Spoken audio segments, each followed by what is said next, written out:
To change the battery on Luigi or Mario, it's the same process. There's 6 screws at the back here. Keep these 2 separate because they're fatter than the other 4 screws. They're just little crosshead screws. And then this comes out here and it just hinges from this part here.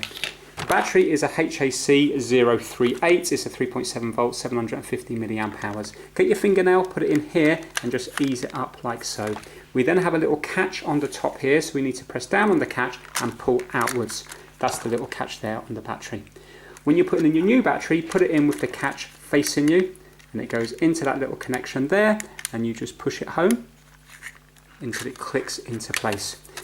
The wire gets put into the guide here so it doesn't get crushed and the battery goes in there like so, remembering to put the catch at the bottom in first, close it, 4 thin screws, 2 thick screws, and then when you turn it on you will see it's going to work again.